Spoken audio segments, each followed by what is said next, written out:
네, 안녕하십니까. 저는 서울대학교 에너지장호학과 박영동 교수입니다. 오늘 다뤄볼 주제는 융합연구 주제의 선정과 연구 방향을 어떻게 설정하느냐, 즉 여러 가지 연구 중에서 융합으로 하는 연구가 도대체 어떤 것을 말하는 것인지, 실질적으로 어떻게 연구를 해야 될 것인지에 대해서 한번 같이 살펴보도록 하겠습니다. 우리가 융합 연구란 무엇인가, 그 정의에 대해서 한번 사례 중심의 고찰을 해보도록 하겠습니다. 그러면 누구라도 융합 연구가 과연 무엇인가? 저 자신도 정확하게 정의를 하기는 어렵지만 그동안의 연구 경험을 볼 때, 그리고 다른 분들과 이렇게 이야기를 해보면서 우리가 몇 가지 파악할 수 있는 건, 첫 번째는 각 개별 학문 분야의 어떤 전문적 지식이 포함되어 있느냐 여부입니다. 즉 A 분야의 학문, B 분야의 학문, 이런 것들이 전문 지식이 포함되어 있어야 어느 정도 융합 연구라고 우리가 할 수 있을 것입니다. 그리고 두 번째로는 각 학문 분야에서 나온 어떤 고유의 기술이 있습니다. 그 기술 분야에 대해서 우리가 연구 고찰이 이루어졌는지, 이런 부분을 포함할 수 있겠죠. 그 다음 세 번째로는 각 분야의 전문 용어를 사용을 하고 또 그에 대한 지식이 분명하게 있는지를 확인할 필요가 있습니다. 이런 것들이 포함된다면 어느 정도 이제 각 학문 분야의 특성이 포함되어 있는 융합 연구라고 볼 수 있을 것입니다.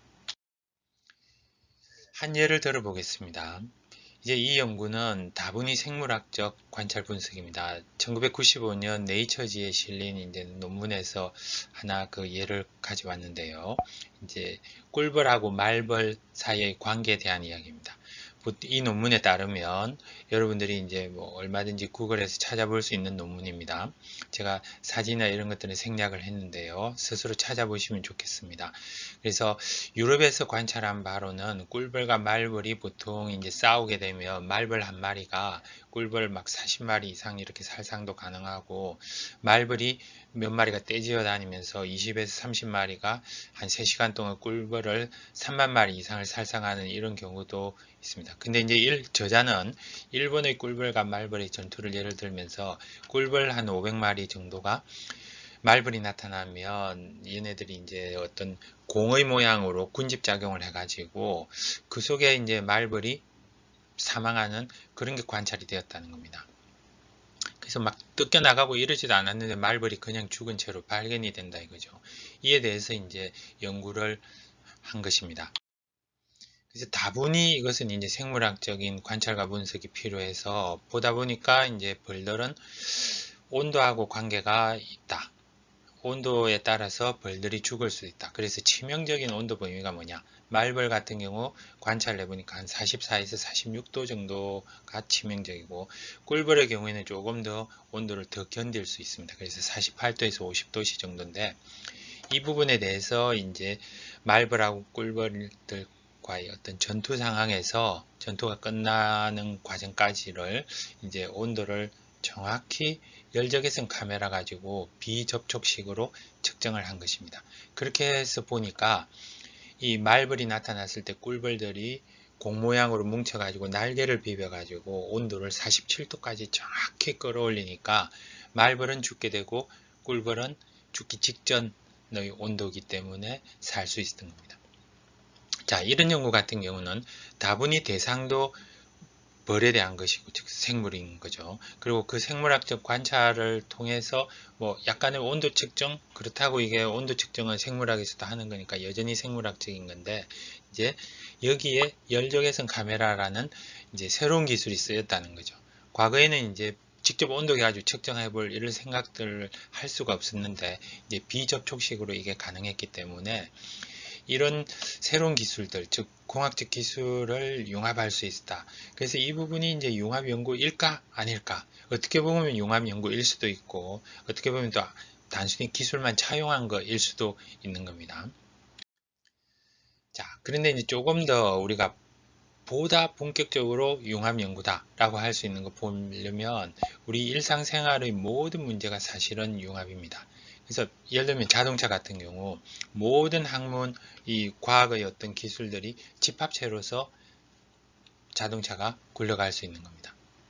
물리적인 원리도 들어가고 화학적인 원리도 들어가고 또 매연에 따른 영향 이렇게 하면은 또 생물학적인 영향까지 모든 게 다 포함이 되는 거죠.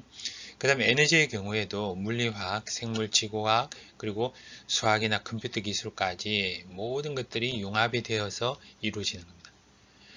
또 다른 주제로는 병원이나 이제 의술, 의학 같은 경우 원래 생물하고 화학이 주축이 되어 있지만 최근 들어서는 이제 뭐 MRI나 CT 이런 병원 의료기기가 점점 더 개발이 되고 더 복잡해져 가지고 공학이나 수학의 역할이 대단히 중요하게 되었습니다. 그래서 역학적으로 뭔가 환자에 대해서 분석도 하기도 하고 또 전자기기가 새로 개발되는 게 보다 중요하기도 하고 또 환자들 여러 명의 대한 데이터, 뭐 백신도 마찬가지죠.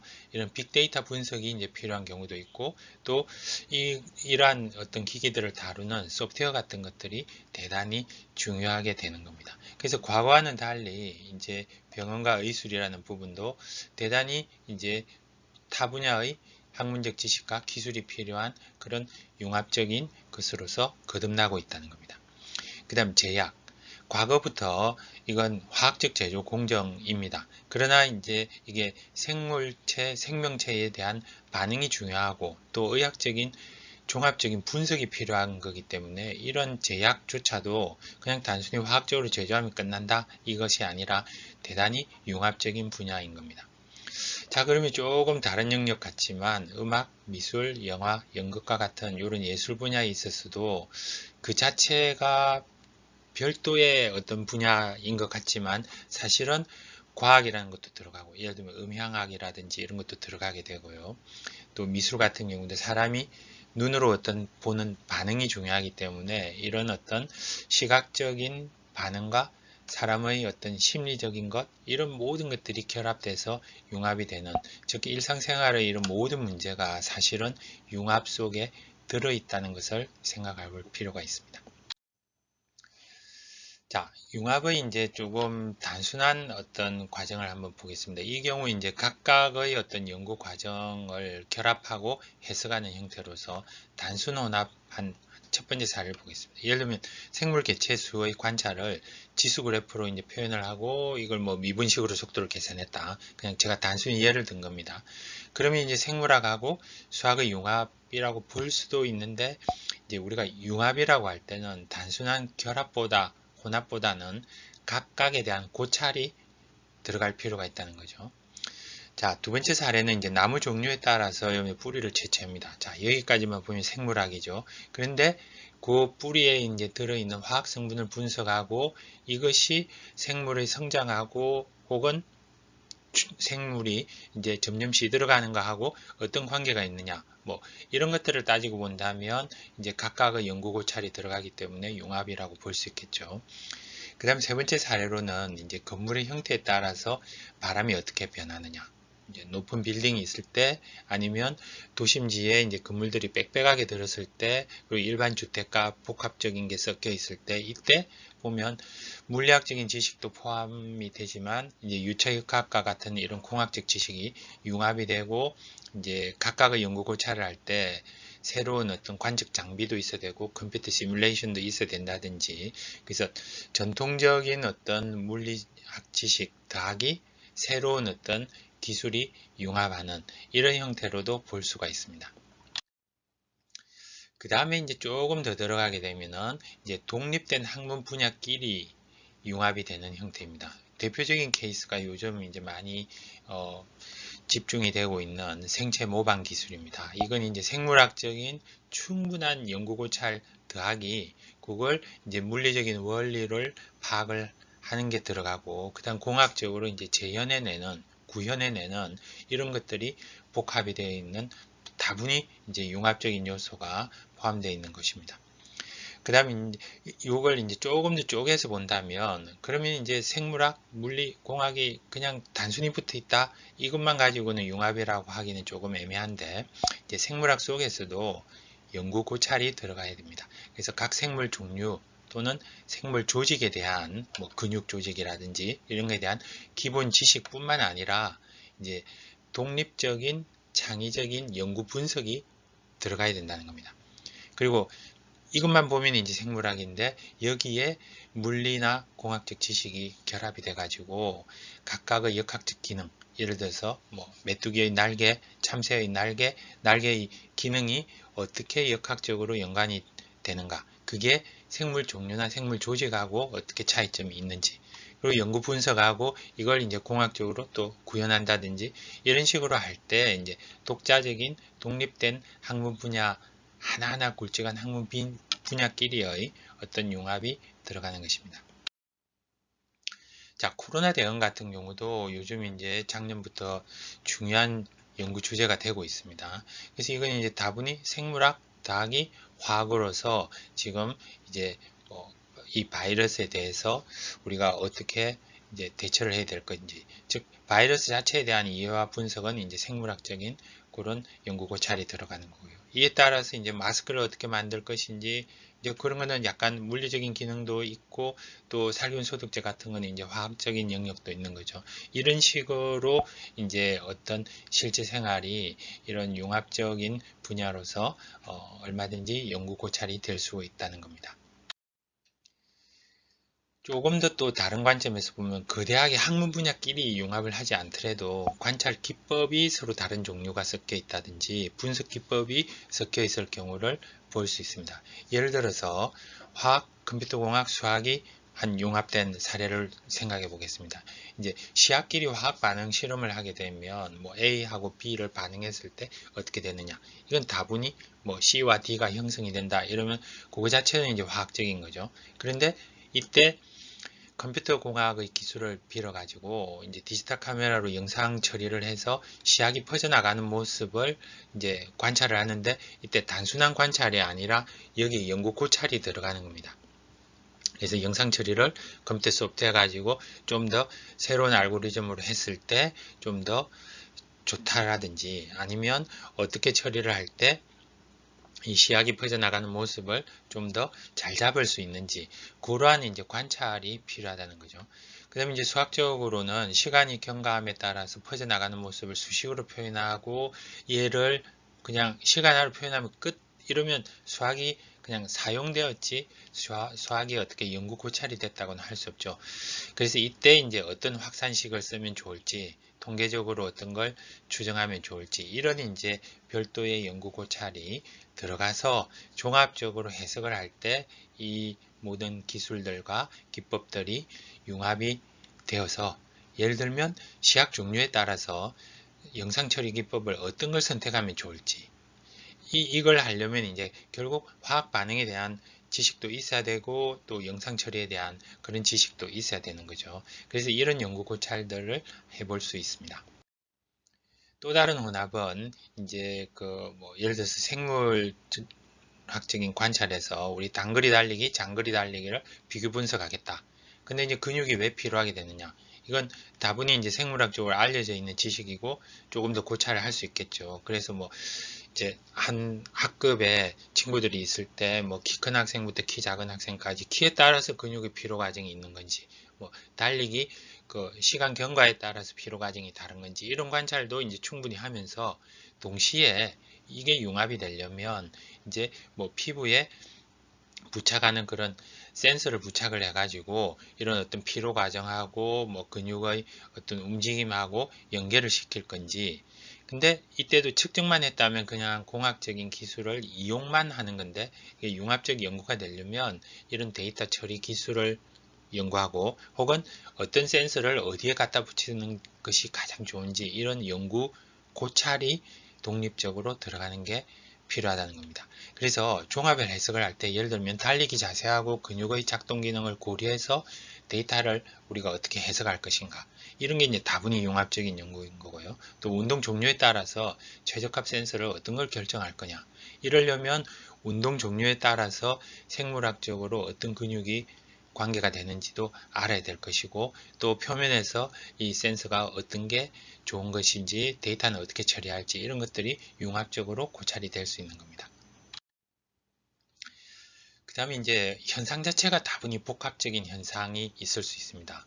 이거야말로 이제 현상 자체가 복합적이기 때문에 우리가 연구를 하려면 이게 자연스럽게 모든 게 융합으로 갈 수밖에 없는 겁니다. 예를 들어서 층간소음을 줄이기 위한 해법, 요즘 많이 이제 언론에서도 관심을 두고 있고 학생들 R&E에도 이제 한 번씩 등장하는 그런 주제이기도 한데요. 예를 들면 이제 제가 그냥 이렇게 연구를 한다면 뭐 생물학적으로 보면 청각에 대한 이해와 각종 실험들이 이제 들어가서 사람이 도대체 어떤 소음에 어떻게 반응하느냐, 뭐 나이대별로 다른 거지, 또 사람의 어떤 뭐 귀의 요 크기나 모양에 따라서도 다른 건지, 그리고 소리 크기, 주파수 등에 대한 이런 실험들을 쭉 해볼 수 있겠죠. 그리고 그 다음에 이제 물리공학적인 측면에서는 소음 발생 과정에 대한 어떤 물리 실험, 그리고 공학적으로 이걸 저감시킬 수 있는 재료는 어떠한 건지, 이런 것들을 이제 복합적으로 연구를 해볼 수가 있겠죠. 그리고 이제 심리학도 이제 과학이 아닌 듯하지만 사실은 심리학은 상당히 과학적 요소가 많이 들어있고 또 생물학적인 요소가 많이 들어있는데요. 이제 좀 더 그냥 사람의 마음, 심리 위주로 본다면 이웃 간의 친밀도하고 소음 인지도 하고 이런 어떤 심리적인 관계가 있는지 이런 것들을 복합적으로 연구를 해서 갈 수도 있는 겁니다. 자, 두 번째 사례로는 이건 뭐 제 전공하고도 좀 관련이 되는 내용인데요. 과거부터 이런 연구를 저희가 뭐 복합적으로도 많이 했었습니다. 그래서 이제 예를 들면 석조문화재의 풍화하고 장기 보존 대책을 이야기를 할 때 이 자체가 대단히 복합적인 현상입니다. 그래서 이건 뭐 앞서 층간소음도 마찬가지지만 이런 주제는 이 주제 자체가 하나의 학문 분야로 혹은 하나의 기술과 기법으로 풀어가기에는 대단히 복합적이기 때문에 자연스럽게 융합의 연구를 할 수밖에 없는 그런 주제인 겁니다. 그래서 지질학적으로 보면 암석의 종류에 따라서 풍화 상태가 어떻게 되는지를 우리 지식도 있어야 되겠고 고찰도 들어갈 수 있겠고요. 화학적으로 보면 산성비나 이제 지하수, 분진 등에 의해서 암석이 어떻게 화학적 풍화가 일어나는지 이런 걸 파악해 볼 수 있습니다. 또 생물학적으로 보면 문화재 표면의 이끼와 곰팡이가 번식하는 것, 즉 이런 어떤 종류하고 번식 환경이 어떤 관계를 가지고 그에 따라서 석존 문화재의 어떤 가치에 어떤 영향을 주는지 이런 걸 연관을 시킬 수 있습니다. 그 다음에 또 물리에서 특히 이제 고전 역학적인 부분하고 공학적인 부분을 보면 상부 하중에 의해서 석탑이 이제 균열이 생깁니다. 위에서부터 내리누르는 자체적인 무게가 있으니까요. 그리고 또 이제 동력학적으로 도로에 이제 차량이 지나갈 때 그 진동에 의해서 균열이 이제 만들어질 수가 있습니다. 혹은 균열이 확장이 되어 가면서 좋지 않은 영향을 줄 수가 있겠죠. 그래서 이런 부분을 어떻게 이제 깊이 고찰하느냐, 혹은 뭐 센서를 갖다 붙여가지고 관찰한다든지 이런 것도 들어갈 수 있고, 또 컴퓨터 공학 같은 경우 문화재 표면에 이제 뭐 이끼나 산성비나 이런 거에 의해서 혹은 분진에 의해서 색상이 변화하면 문화재 같은 경우 그 가치가 치명적인 거죠. 그래서 이게 이제 눈으로는 인지 못하지만 컴퓨터는 할 수 있다든지, 이런 이제 영상 처리를 해가지고 디지털 이미지에 대한 영상 처리 혹은 정량적 분석을 해서 이 환경적인 변화가 얼마나 정량적으로 디지털로 표현을 할 수 있는지 뭐 이런 분석들도 해볼 수 있습니다. 그 다음에 이제 물리와 화학의 복합작용으로 일어난 현상도 있습니다. 이제 이끼하고 식물 뿌리들이 보면은 암석의 균열 틈새로 침투해 가면서 자라니까 균열을 더 벌려놓게 됩니다. 그거 자체는 물리적 풍화가 되겠죠. 근데 이런 뿌리 끝부분에서 화학물질이 나오기 때문에 이 성분이 약한 산성을 가지기 때문에 광물을 또 녹이게 되는 겁니다. 이 경우는 화학적 풍화가 되는 거죠. 그래서 이런 이제 물리, 화학, 생물 이런 부분들이 복합적으로 일어나는 현상들도 있다는 겁니다. 그 궁극적인 목적으로 우리가 이제 장기 보존 대책을 세워야 되는데 균열 부위에 대해서 강화제를 주입을 해가지고 강도를 향상시킬 수 있고, 또 강화제 성분을 뭐 아무거나 뭐 순간접착제를 넣어줘서 될 문제가 아니라 광물하고 화학적 반응이 잘 일어나지 않아야 되죠. 괜히 강화제를 넣었는데 이게 광물하고 화학적 반응이 일어나가지고 오히려 문화재가 더 좋지 않게 되어버릴 수도 있고, 또 색상 변화가 생기면 곤란하기 때문에 이런 부분에 대한 이제 복합적인 현상을 융합적인 연구로 갈 수밖에 없는 사례인 것입니다. 자, 이제 그러면 여러분들이 융합 연구를 한다 할 때 연구 주제의 그 탐색하고 선정을 어떻게 할 것인가. 처음부터 몇 가지 학문 분야나 몇 가지 기법을 그냥 복합적으로 만들자 이렇게 하지 말고 이제 한 몇 가지 방법들이 있는데, 첫 번째는 이제 시간 영역에서 한번 어떤 현상을 관찰해 보자는 겁니다. 그럼 그냥 제가 사례로 한번 들었습니다. 지금 겨울철이니까 이제 제설제로 많이 쓰이는 염화칼슘 같은 경우 보면, 그럼 염화칼슘 그 자체가 지금 눈을 녹이는 거는 물리 원리, 화학 원리 정도로만 볼 수 있는데, 이게 이 염화칼슘이 그럼 뿌려진 이후에 쭉 한번 관찰해 보자 이겁니다. 즉 우리가 어떤 연구를 한다고 할 때는 시간의 흐름에 따라서 상당히 오랜 시간 동안 관찰을 해야 될 필요도 있습니다. 그래서 예를 들면 염화칼슘은 그 목적 자체가 융설인데, 융설 자체만 보면 그냥 물리적인 원리로 끝 이렇게 볼 게 아니라, 이제 좀 더 있으면 그것이 이제 점점 도로에 영향을 주고 균열 속에 들어가 가지고 이 염화칼슘이 더 균열을 확장시키는 역할도 하게 되는 거고, 또 자동차 쪽에도 부식을 시키게 되고, 또 이게 이제 녹아 가지고 아래쪽에 있는 흙이나 지하수의 어떤 환경 오염의 영향도 줄 수 있고, 또 그러다 보면 이제 식물들이 잘 자라지 못하게 되는 생태계에 영향도 줄 수 있고, 또 다음날 햇빛이 나서 마르게 되면은 이런 염화칼슘들이 가루가 또 분산이 될 수도 있단 말이죠. 자, 그래서 이런 이제 전체적인 걸 그러면 어떻게 또 퍼져나가는 걸 모니터링 할 거냐? 전기 센서로 할 거냐? 아니면 다른 센서로 할 거냐? 그리고 이렇게 하지 않을 문제를 줄여나가려면 어떤 해결책이 있느냐? 즉, 어떤 현상이나 문제나 주변에서 여러분들이 어떤 걸 관찰할 때 시간 영역에서 쭉 시간이 경과하면 어떤 현상이 생길까를 관찰해 봄으로써 보면 많은 부분들이 융합적인 연구가 필요하다라는 걸 여러분들이 스스로 판단할 수 있을 것입니다. 두 번째는 공간적인 영역으로 확장을 시켜가지고 한번 관찰해 보자 이겁니다.